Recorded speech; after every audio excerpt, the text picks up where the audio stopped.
I had this image of a woman whose sense of spirituality is infused with both Cree and Catholic influences, to the extent that they can't really be distinguished. They sort of become this other third thing, and how it's never a point of discussion that that's contradictory, because people have made do in the historical positions they've been put in. The library was my space, and there was just so much. To the Harbor Grace excursion with the boys to have a time.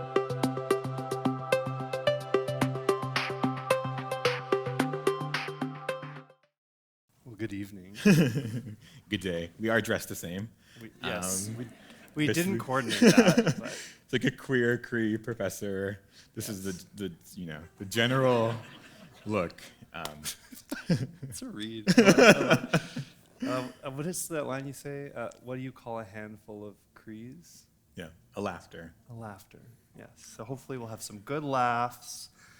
I laughed, cried, cackled, and laughed a lot, and cried a lot reading this book. So yeah, I hope you all buy a copy, get your copy signed tonight. But we're about to have a delightful conversation about Billy Ray's new book, Coexistence. I'm wondering if we can start off by just taking a few moments and maybe bring us into the work with your own selection of reading. Totally. Well, firstly, very happy to be here. Thank you all for coming. It was a very sweaty day today. I was not expecting that, but you are very welcome reprieve to the sweatiness. Okay. I'm going to read from a story called Lived Experience. It's about a queer Indigenous couple. They're in their early 20s.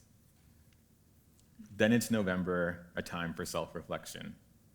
It takes all my restraint not to fixate on an eventual uncoupling, even though Will's desire for me hasn't waned. I scan his Twitter and Instagram profiles for some hidden truth, but all I learn is that he too is a person in the world. It's so easy to invent the conditions of one's own demise, just like a forest does when winter encroaches.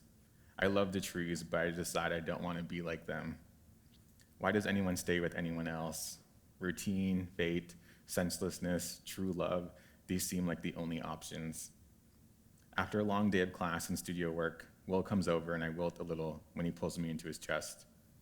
What's wrong, Will asks.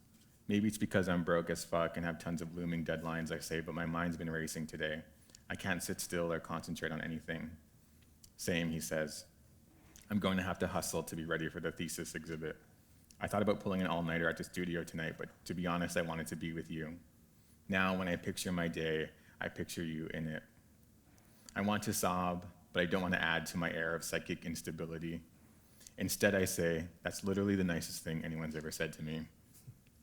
After midnight, we decide to have a bath. My tub is shallow and narrow, but we manage to fit both our bodies in it. Candles flicker on flat surfaces around us, throwing small shadows everywhere. 2 mostly empty shampoo bottles teeter in a corner. We don't need to say anything. We are tired and in love. I want to spend the whole night this way, but that would be impractical, as so much about love is. To be in a bathtub with another man feels like more than I deserve. I feel satisfied with the scale of my living, the small contours of my existence. Thank you.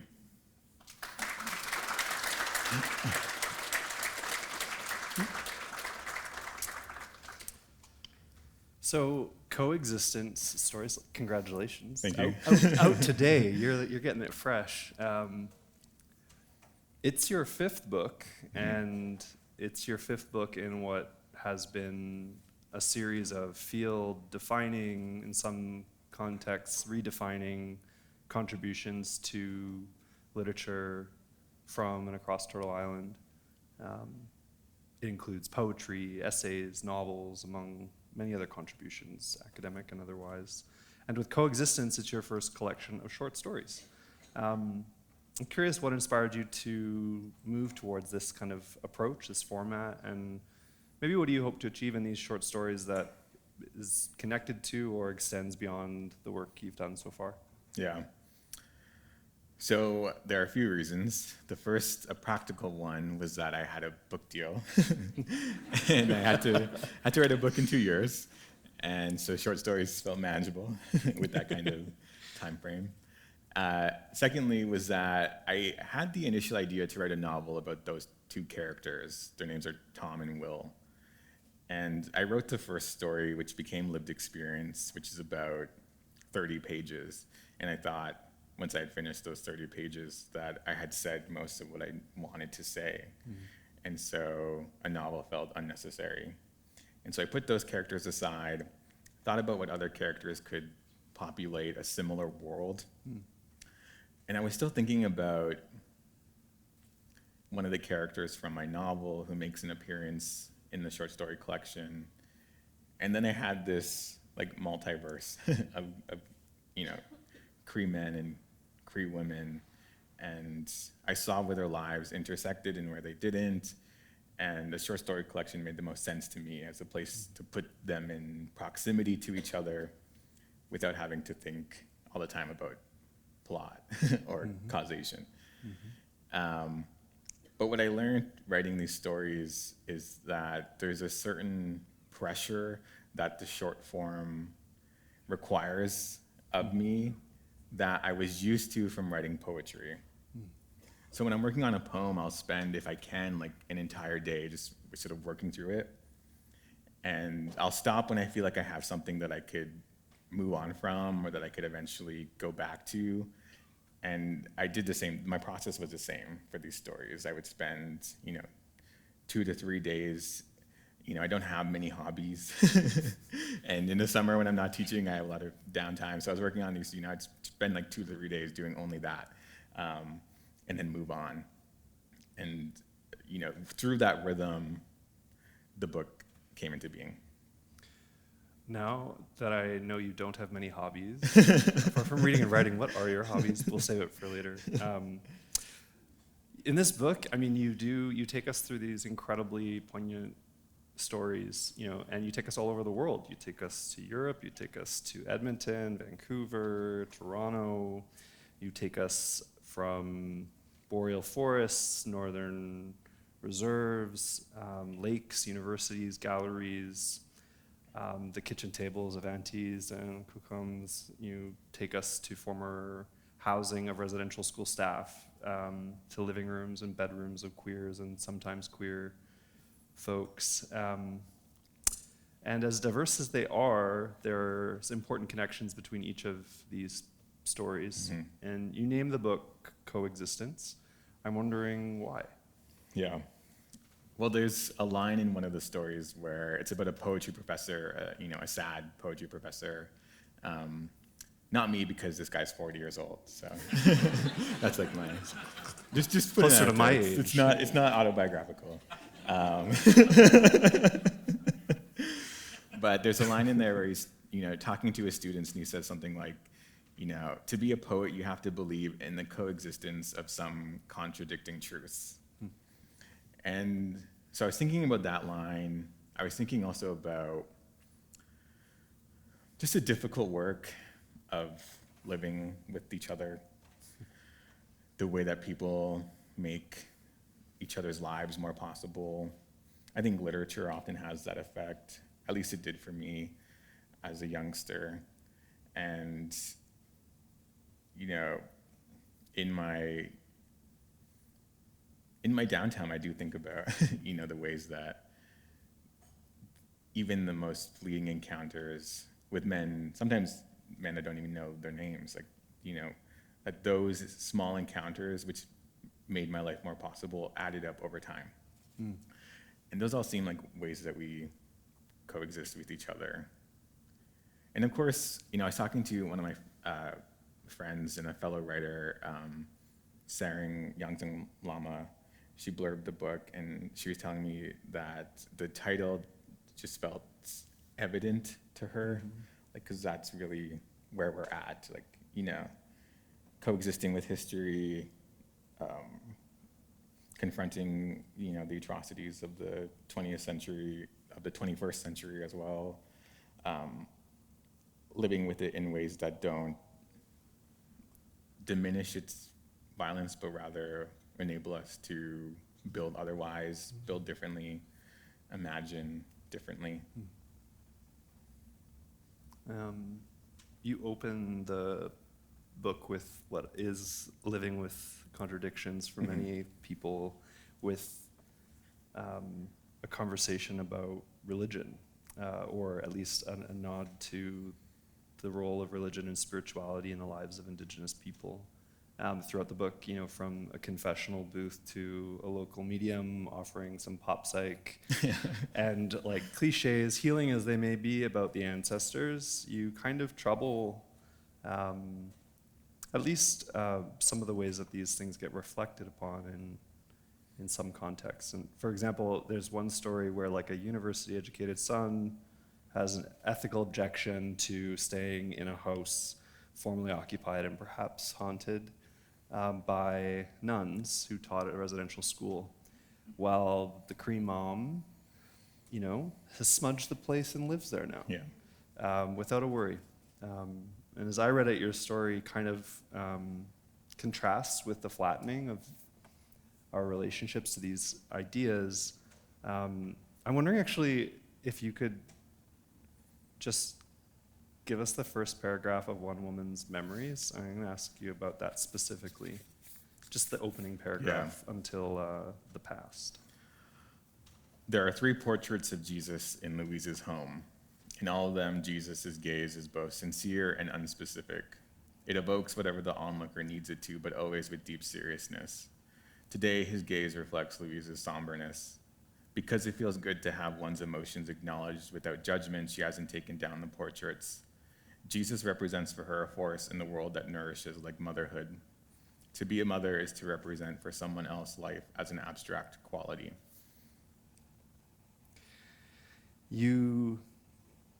Actually, can you keep going? Pardon? Can you keep going? There's a line shortly thereafter where you say Louise isn't actually a practicing Catholic, but she believes in heaven and suffering's transmutability. That line about suffering's transmutability and how we struggle to live differently, I guess I'm wondering if you could unpack that a little bit, both like what it means to live with that kind of set of contradictions in Louise's life, but maybe more so what it means for you in the stories you're telling across this important contribution. Yeah, well, where I grew up, the footprint of Catholicism is everywhere. The hamlet I went to school in, primary school, is named after a French Catholic priest. And nearby towns are named after other, French people from, various religious figures. And it wasn't until as I was writing these stories that I realized that I was sort of unknowingly grappling with the effect of the, intense, Christianizing project of colonialism, how it shaped my life, my family's life, the lives of various communities in that area.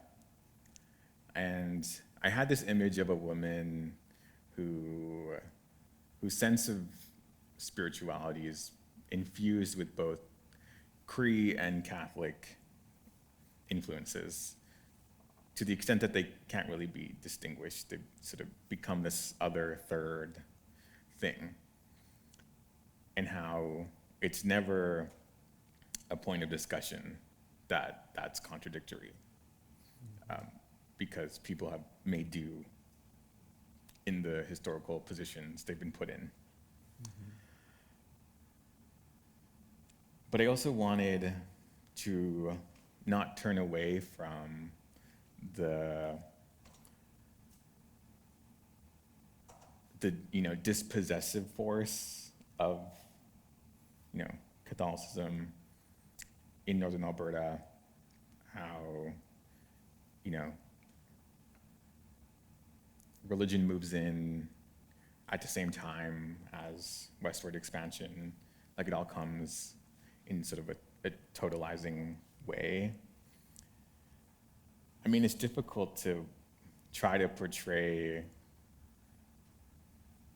people whose lives are circumscribed by history, but wouldn't necessarily own up to that, or don't have the language to understand themselves as such. Again, that's just a contradiction that I was interested in. Mm-hmm. Yeah, I mean, as I read it, I was just like, I could see my aunties, my Mm-hmm. mom, Mm-hmm. my family, and I think I've never read an account of their life like this. Mm-hmm. So that was really powerful to critically confront, yes, the ways in which that history is reproduced in our Mm-hmm. lives, and also how it refuses reduction. Yeah. Yeah, I think that's incredible. Let's talk about sex. Religion, sex, it's gonna be fun. There are times in your work, both in this collection of stories and across other parts of your writing, where sexual desires that span, a wide range of relational structures and contexts, some more or less oppressive, are framed as an arena where colonial politics are reproduced and reimagined or rearticulated. In one point in this book, one of the characters describes this as being a part of erotic possibilities.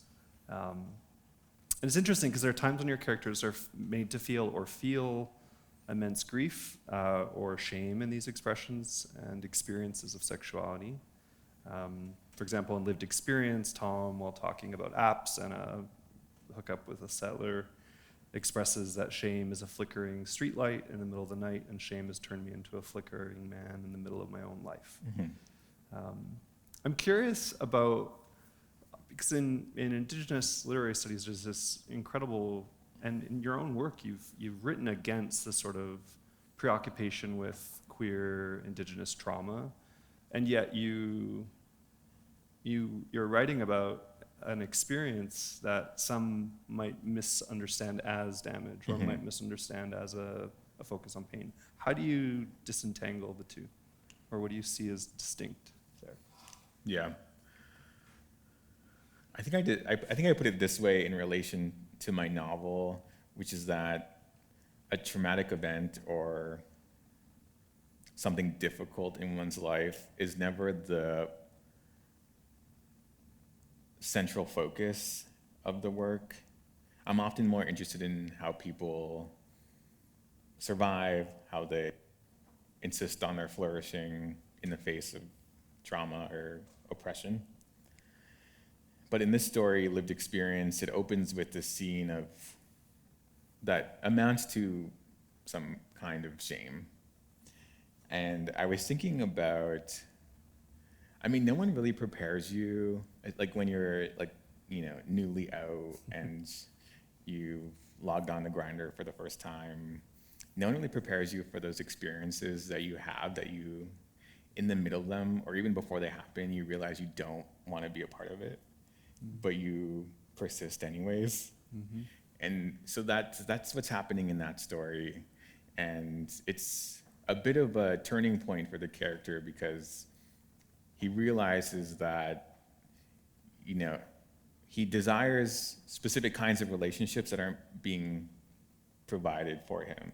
Like, he wants to love, but the people he's meeting aren't interested in loving him.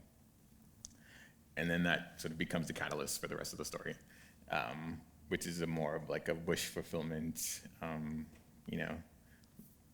fantasy of this form of love that is Indigenous and world making.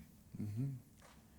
Yeah, when you read it, the second half of this particular story kind of is every Cree queer kids fantasy. Mm-hmm. So it was quite startling to read, in part because it's a story I have rarely read on the page. Yeah. Where there's this young love, and you later in the book are kind of like, these characters are in like some sort of like arts class being critiqued for the work, and the character, I think it's Will, says, "I'm attempting to offer up a new grammar of Indigenous life." And I'm fascinated by that language, and I wonder what kind of grammar for queer Indigenous life you're trying to offer us here in a love story that is like so idyllic and like tender as the one that you write. Yeah. I mean, firstly, I'll say, and I mentioned this in the green room, that it is still relatively rare for a queer Indigenous book to publish. And some people might not grasp that because, for example, like between Joshua Whitehead and I, there's like 8 books. So people are like, oh, there's a lot going on. We have these 8 books. But, you know, that's literally just 2 people, you know. And we need more. We need other people writing, publishing in prose, in particular. Poetry, there's a bunch of us. But secondly,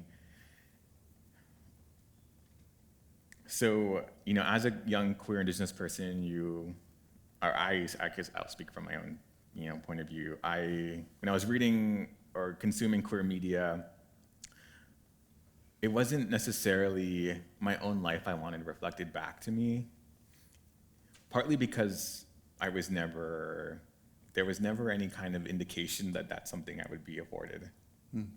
So I always had to understand my own life through someone else's subject position. And of course, that can be, you know, psychically destabilizing because you're always having to think about yourself through its negation. But that has compelled me as an adult writer now to think about, you know, what kind of stories would I have wanted to read at that age? Like what would have felt transformative to me? And so it's not just like self-serving because, you know, I'm not that young person anymore. But I'm hoping it will serve others, you know, who still in the, you know, queer media landscape only see themselves in bits and pieces. So I guess the grammar that I'm interested in is one of possibility and complexity. And I think I've been thinking a lot with, you know, Avery Gordon, who's a cultural theorist, their conception of a complex personhood, which is that, you know, we're all people with enormous emotional subtlety, and we do things that might seem contradictory sometimes. We aren't always performing our values, but, you know, we're always full of complexity. And so, you know, I'm interested in queer Indigenous complexity, what it means to depict it, but also to encourage people to, you know, operationalize that as a framework. Yeah, I mean, I think you do that here really well. And in part, it seems like you're kind of refusing a very maybe liberal representational approach to thinking about narrating queer life by insisting on its complexity. We don't just get one story, one version of the story, you know. In the negation, some of the accounts of negation, you have queer Cree characters in the story finding something true about themselves or something dissimilar to what they've been told in the world around them. In lived experience, specifically, Tom reflects that it occurs to me that one also has to love despite the geographical violence of colonialism. And I want to love in a way that has geographical consequences. Can love undermine a settler state? It's likely that my happiness depends on it. Reminds me a little bit of bell hooks. To love well is a task in all meaningful relationships, not just the romantic ones. And I guess it made me wonder a little bit about what you believe politically about love's power in relationship to reckoning with settler, colonial, and other forms of structural violence. Do you really believe it can undermine the settler state? I think it has to. I think,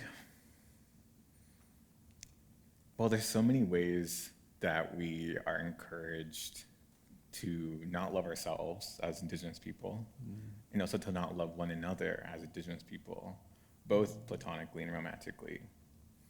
Like, in our own vernacular way, we'll joke about,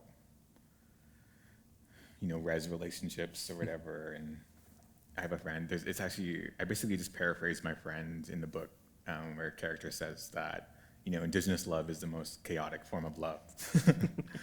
And I'm sure, any Indigenous person has anecdotal evidence of that it's just like this intense, all-consuming thing.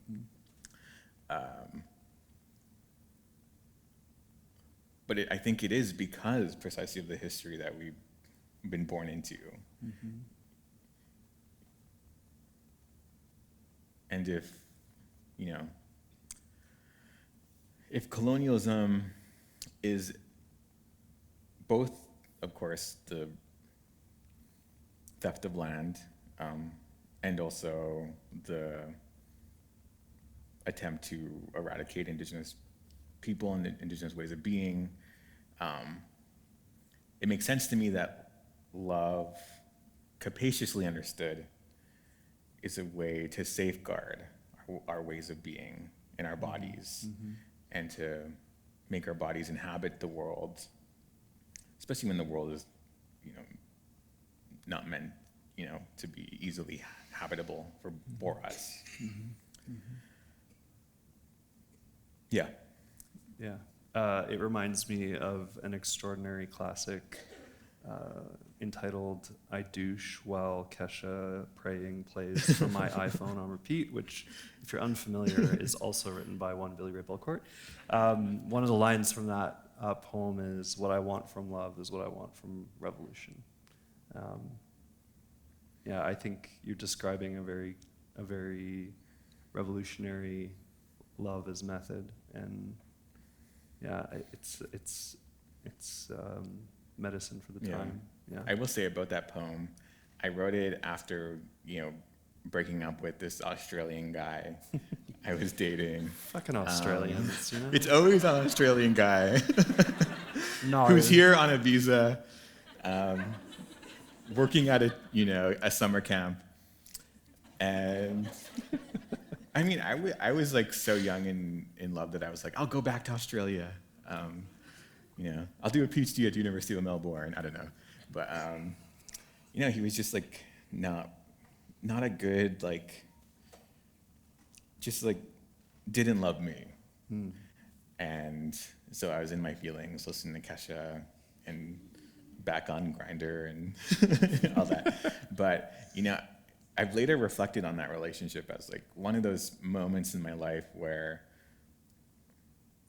I realized people, some men were going to desire me in ways that could only be marginalizing. It's we only exist in certain ways to them. And there's also a line in the lived experience where the character is some men want to kill me more than they want to sleep with me. I've genuinely felt that in my life. So that sucks. But I think all of those experiences have, empowered me to think about, the kinds of love that are transformative, that feel revolutionary, that in some small way help me see myself in the future. Because all these small, insignificant things, they accumulate. There's a line in my diary where you write, "Whenever I write Homeland, I see the ghostly possibility of the non-word homoland. I wish my homoland or homeland was queerer."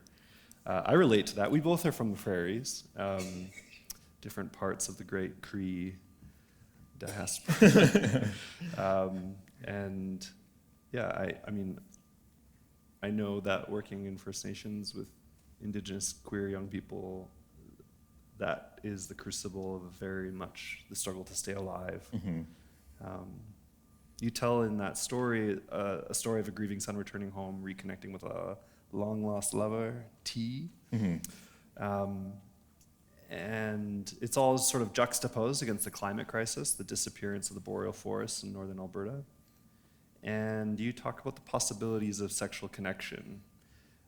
You describe what ostensibly sounds like a fantastic shag, the kind that, quote, collapses time.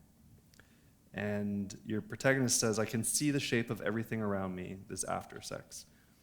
The forest, conversely, is dense with night. In bed with tea, I feel dense with the desire to live longer.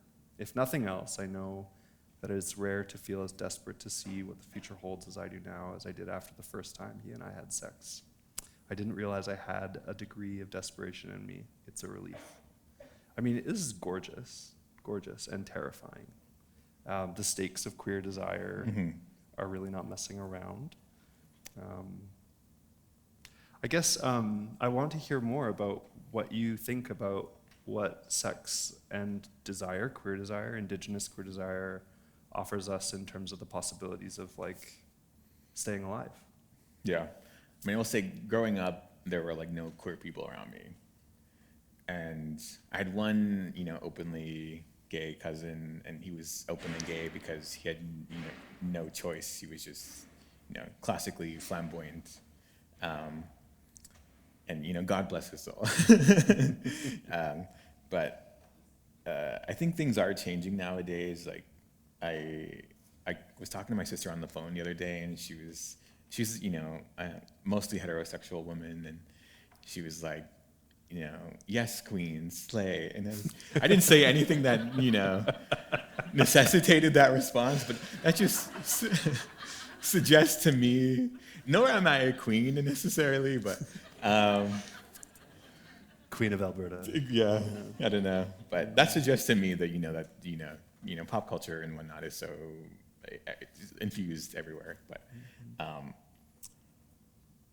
in that story, I wanted to write about a character. So he moves from Toronto back to northern Alberta after this long sort of, mostly successful art career. And he moves back too late because his parents have already passed away. And that would have been the reason he would have returned. So I think that gets at something that a lot of queer Indigenous people contend with. I know I do. It's like, we have our homeland, and we're territorial people. We have a connection to place. Our whole philosophies and worldviews are entangled with where we are. But if you're queer, you're usually called elsewhere. You usually have to, bring yourself into being in a place that's more urban. Of course, there's exceptions to this, and people figure it out, as my cousin did. But I didn't know, that's just like deeply difficult to do, to leave your homeland, to your territory, and to only go back sometimes, to lose the people that matter in those places.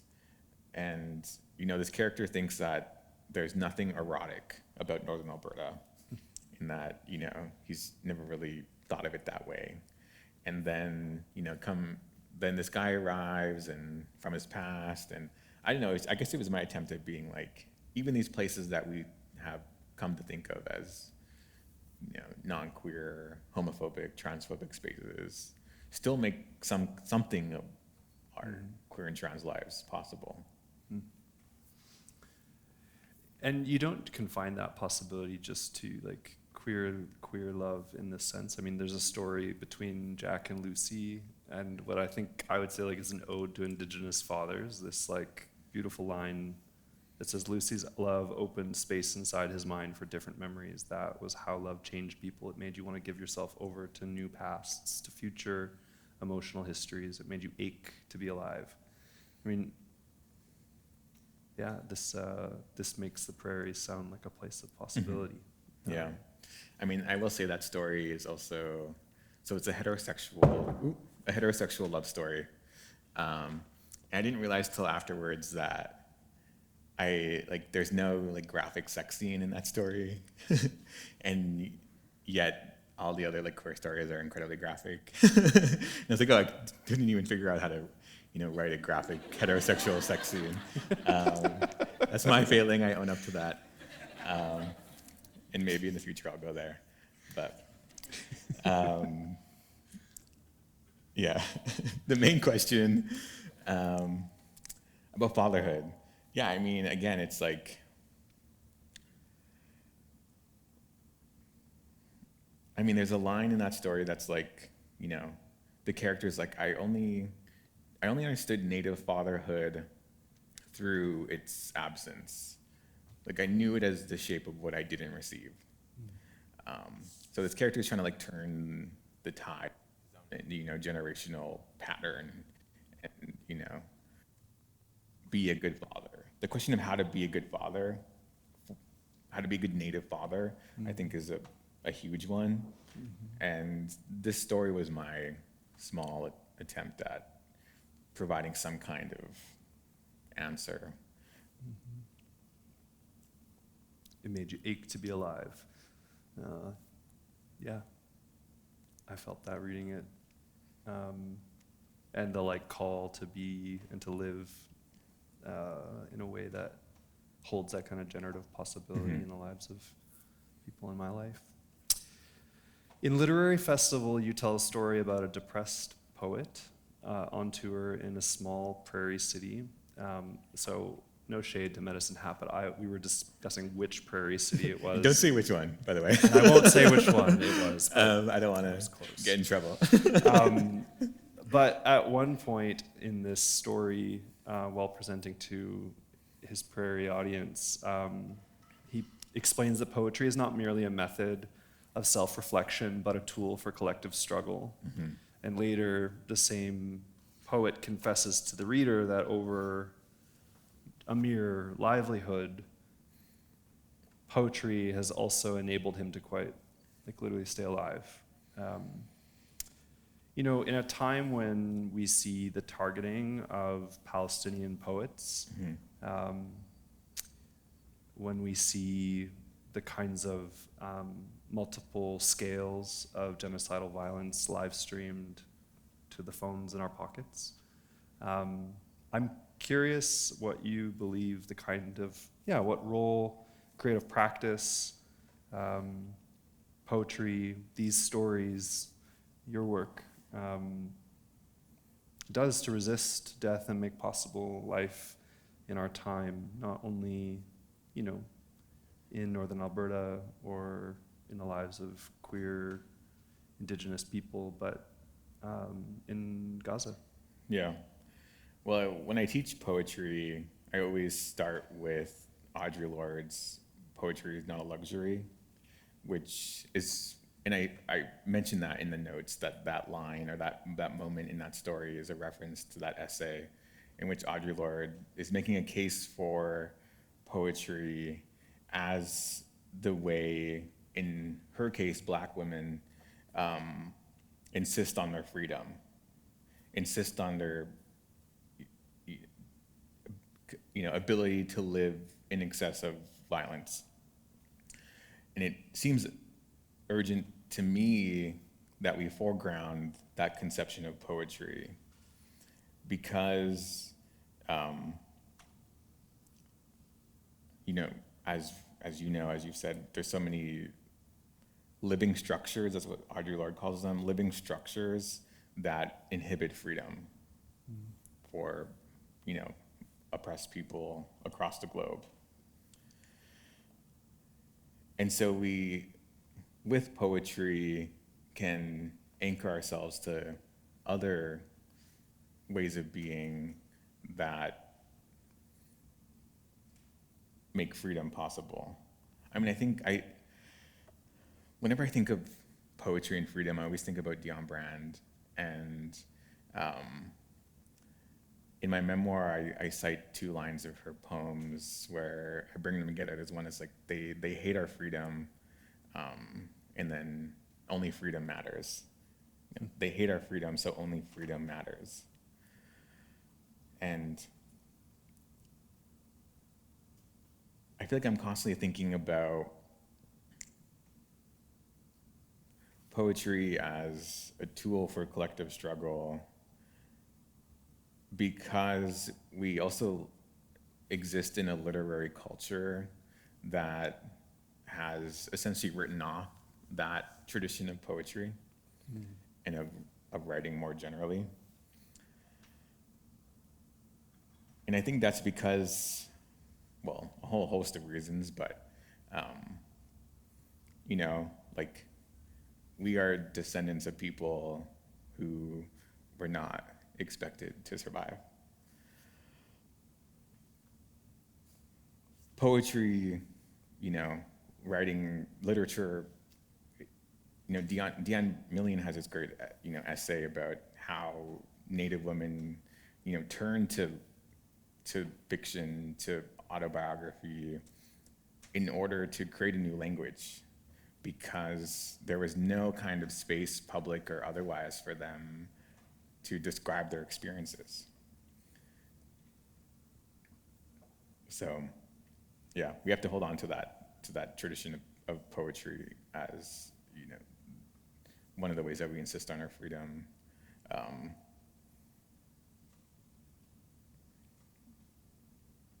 Yeah. Thank you. I agree, and I think your poetry and your writing, when I read it, makes me ache not only for that life, but for that freedom. And I believe we will be free. And I think your poetry asks us to have that kind of faith, and I'm very grateful. Yeah. We have, I believe, 5 more minutes. Great. Okay, I have more questions. I can keep going. Okay. So, connected to this, I wanted to ask you, but cut it out because I thought we were out of time, was a little bit about this quote in the story. Oh yes, here it is, about land. I want to ask you, going back to the Homeland, there's points where there's this one part in that where you talk about like wanting to make art for the land and coming back to land and Homeland. I wonder like what queer Indigenous art for the land might look like, and in particular, you know, in your future. Yeah. I don't know if I have the range. I feel like the character in that story is thinking about, like, he's in the boreal forest, which he says, you know, because of climate change, you know, scientists are noticing that the boreal forest is, you know, diminishing, which I think is tragic, and is a tragedy for Cree people in particular in North America. And so he's thinking about, you know, what would it mean to make art that acknowledges the effect of climate change, that, you know, is literally for the boreal forest. And it's not so much, say, you know, just, you know, writing a poem and burying it in the soil, but, you know, more conceptually, can an art practice have as its main objective the sustenance of the boreal forest? I don't know. I don't feel like my writing practice does that. I don't, you know, by virtue of books being printed, it sort of is against that. But, you know, I want to believe in the possibility of a writing practice that can sustain the boreal forest. I don't know what it is, but I want to believe it can exist. Well, in part, it seems like part of what your work does, by even just like foregrounding land in all of your stories, you talk about the lake, you talk about the trees, you talk about the ground, you talk about water, is that you remind us that the kind of freedom, the kind of aching for living that we talk about when we talk about resistance to colonialism, like that the defense of, the protection of, the love of life is something that is connected to the love of place. Yeah, I think that's powerful.